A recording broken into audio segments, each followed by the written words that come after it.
네, 일본에서 치러진 참의원 선거에서 기존 여당이 과반 의석 유지에 실패했습니다. 네, 집권 자민당과 연립여당 공명당이 과반 유지에 필요한 50석을 얻지 못한 건데요.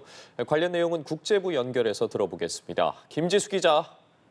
네, 일본에선 상원격인 참의원 선거가 어제 진행됐습니다. 집권 자민당과 연립여당 공명당은 지난해 10월 중의원 선거에 이어 이번 선거에서도 패하면서 중의원 참의원에서 모두 여소야대 구도가 형성됐는데요.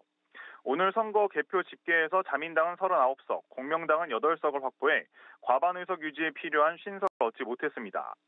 일본 참의원 선거 의원은 248명의 절반인 124명을 3년마다 뽑는 형태로 치러집니다.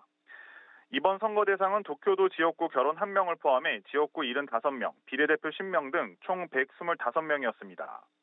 선거 대상이 아닌 의석수를 모두 합쳐도 여당은 총 122석으로 과반인 125석에 못 미치게 됐습니다.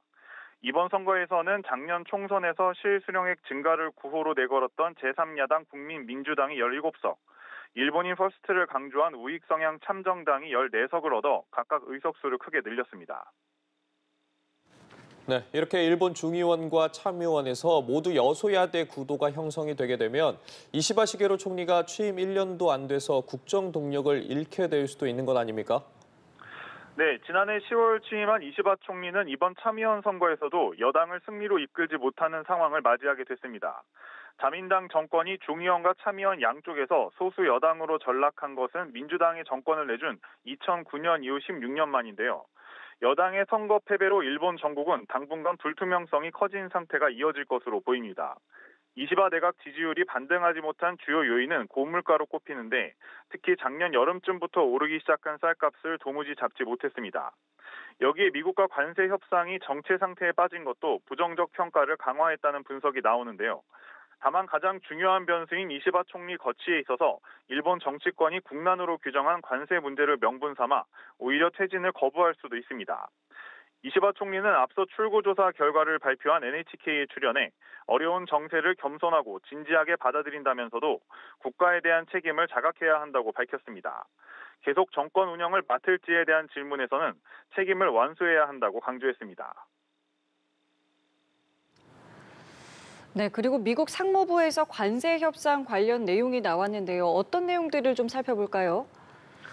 네, 하워드 러트닉 미국 상무장관은 현지 시간 20일 미 CBS 방송과의 인터뷰에서 상호 관세 부과 시한인 8월 1일은 엄격한 마감일이라며 이후에도 협상할 수 있다고 했는데요. 한국과 일본 25%, 유럽연합 30% 등 새로 설정한 관세율 부과는 8월 1일 시작하지만 협상은 계속하겠다는 취지로 풀이됩니다. 러트릭 장관은 특히 기본관세 10%는 확실히 유지될 것이라며 기본관세만 적용받는 국가로 라틴 아메리카의 작은 국가들이나 아프리카의 여러 국가들을 예로 들기도 했습니다. 이어 경제 규모가 큰 국가들은 더 높은 관세율을 적용받게 된다면서 대부분 국가에 대해선 더 높은 세율을 적용할 것이라고 밝혔습니다. 지금까지 국제부에서 전해드렸습니다.